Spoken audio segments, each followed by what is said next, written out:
I'm going to brag. I'm going to brag now. I got to meet Del Toro. Oh, Because he was outside the cinema. I quit. I quit. That's just such a massive name drop. Brag ahead. Hi guys, welcome back. My name is Bruce Micallef Eynaud. And I'm Franco Rizzo. And today for Critikarti, we are going to be discussing and reviewing Guillermo del Toro's magnum opus, Frankenstein. Victor. Victor. Now, I know that Del Toro has been wanting to make this film for decades. I remember when I read an interview with him back in Pan's Labyrinth time, he was saying he wanted to make Frankenstein. Honestly, he did it. He did it already. What do you mean? Shape of Water. You think Shape of Water is a Frankenstein movie? I don't know if you've seen my Letterboxd review. I said Guillermo del Toro is in his element as a creature feature auteur that toes the line between mainstream and art house whenever he finds humanity in monstrosity. And you can see how influential Frankenstein is, the novel Frankenstein is, in his work. Hellboy, Shape of Water, Pan's Labyrinth. Here's Pinocchio. Pinocchio, if you consider Pinocchio he's a monstrous thing, but in a sense, because we have this idea of monster, it has to be something scary. He's an outsider. He's an anomaly in a kind of a cruel world. And actually, Del Toro said that the two films that influenced him the most as a child were Frankenstein and Pinocchio, which he said are kind of two sides of the same coin. Exactly. The sort of like son who's looking for his father and, you know, that abandoned child. Way back when, like when I started reading Empire magazine, you know, Del Toro was talking about, I want to make Frankenstein, I want to make Pinocchio.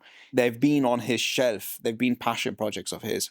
It's great that he's finally, thanks to Netflix, been able to make these two passion projects, you know, come to life. So how did you feel watching it, Frankenstein? So it moved me. And now that I've come down from that high of being moved by the film, I can see certain flaws here and there, but it doesn't detract at all from it being a very well-made movie, a Guillermo del Toro movie. He did go all in, especially with the production design. Yeah. I have to say, it's growing with me more and more as I think about it. And I really did like it.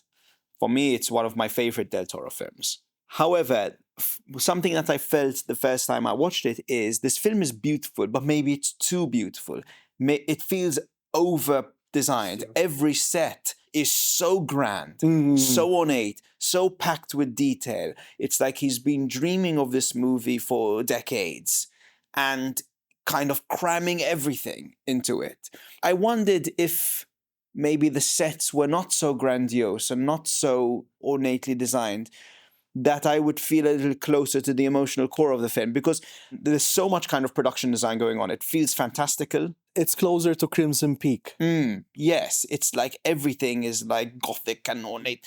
And I wonder if that distracts a little bit from the human core of the story. You're right about the ornate settings, but then when it focuses on to Frankenstein's side of the story, there's nothing much to distract us from the elements, especially when he finally meets the blind man. The setting, as well lit as it was, like when especially the first time they meet and there was that shard of light, which is beautiful. So I can say you're in for a treat visually. Visually, it's stunning. And every frame is like a painting, almost to a fault. That's my issue. And the great tragedy is, if there was one film this year that demanded to be seen on a big screen, it was Frankenstein. Yep. So yeah, I think that production design, that heightened world that the film takes place in, I think fits a cinema screen much more than it does a TV screen. There were still some moments where, like, did you feel the CGI was a bit? There were some parts where I felt, did that need to be CG? But particularly when Frankenstein is in the woods and he meets a deer. It's obviously a CG deer. That was a step too far in terms of like CG, because that scene was about him connecting with nature. When you see that it's artificial, it detracts from the sense of what that film is. Even the mice. Why did mice are well trained? You know, maybe you needed some other mice to be CGI, obviously, but I think he could have like held a real mouse. Yeah, but this is nitpicking. But I have to say, I still cannot get used to Oscar Isaac and the British accent.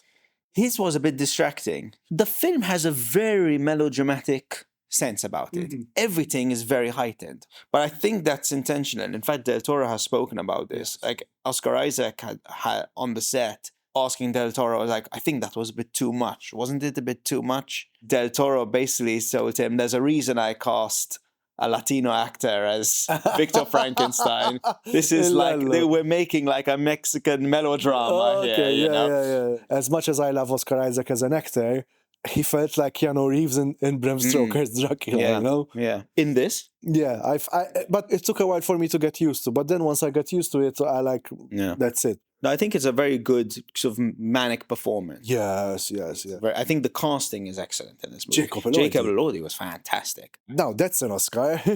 I mean, that is such a lucky piece of casting. Yes. Because you know it was going to be before? It was going to be Andrew Garfield. Oh, yeah. And Jacob Elordi came in very late into the game because of scheduling conflicts.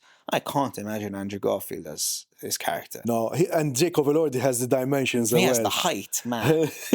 In fact, one problem I had with this film initially, Frankenstein's, isn't he a bit too handsome in this? You know, that's a very handsome Frankenstein. No, but that was my ignorance, because then I researched it, if you actually go to the novel, Mary Shelley describes Frankenstein as beautiful.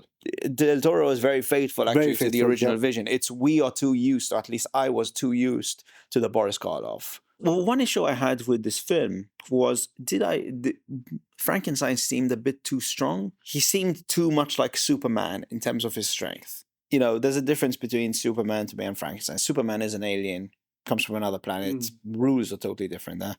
Frankenstein is a combination of parts of different human bodies. That's where the film, for me, starts to feel more fantastical, when he's pushing a massive boat away and he's like... But that happens towards the end. Yeah. You see his journey, he feels like he's plagued by life he didn't want. His existence is like, I didn't ask for this, and yet here I am. I didn't ask to be born, Dad. Exactly. Just leave me alone, okay? What I liked is that, despite the scale of it, it feels like one of his most personal films. And I liked the psychological depth that it goes into. There's the parallel between how he was treated as a child by the Charles Dance character, how Victor Frankenstein was treated by his father. And also then there's the very Freudian thing, which I didn't notice first time. Of his mother and his mom is played by the same actress as Elizabeth, who is his love interest, which is a very interesting... No, very Freudian, yeah. And it also makes a comment about the mother being the creator of life. Right. So it's even more cursed that a man has created life. Yeah. In a way that feels unnatural. Yeah. In fact, there was a letterbox comment. Men want to give birth so bad, it's crazy. Men want to give birth before they go to therapy. Yeah, exactly. Yeah, so how do you feel this one ranks in terms of your Del Toro? I have yet to see Shape of Water. That's a big blind spot I have, yeah. And I feel like I would prefer Shape of Water to Frankenstein. For me, this is one of my favorite Del Toros. I would say Shape of Water is definitely my favorite. But I saw that in great circumstances. I'm gonna brag now. But I was a youth jury member at the Sitges Film Festival. Oh yeah, so it's amazing. And that was the opening film. I got to meet Del Toro. Oh, because he was outside the cinema. I quit. That's just such a massive name drop. Brag ahead. Because he was standing outside the cinema as like people are going in. He's a very nice guy. And I got to speak to him for a little bit. And I was like, Mr. Del Toro is like, nice to meet you. I was like, I'm a big fan of your films, like, and he's like, oh, thank you very much. I appreciate it. You know, and I was like, Pan's Labyrinth is amazing. I was, oh, thank you very much. I don't know what it's Yeah, but he was really nice. But anyway, so Frankenstein for me, I loved it. I would give it 4 on 5. I mean, 5 is really special for me, so I'd give it 4 on 5. A good 4 on 5 as well for me. And what would you like to see Del Toro tackle next? People are saying he should do Phantom of the Opera next. It's a bit too similar. There were some horror moments in this one, like very gory horror moments. I think he should go back to doing something horror, like purely horror. There was a project that he was attached to at some point. Lovecraft, he should do Mountain and Madness. Why hasn't he done that? Mountain of Madness. No, it's a cursed project. Wasn't apparently. that his greatest dream, was to make in the what's it called? At the Mountains of Madness. At the Mountains of Madness. There was already some test footage released of that. Yeah, if he does that, it would be amazing. Yeah. That's something I'll be like, oh, let's go watch it at the cinema. Yeah, Del Toro, come on, get on to Mountains of Madness now. Yes. If you've done your Frankenstein, finish off your dream project list. See. In the meantime, leave a comment, like, subscribe. This was Critic.rt. We'll be back with more reviews and stuff and quips. Yes. All right. Thanks for watching, guys. And Victor. All right. Ciao, guys. Ciao.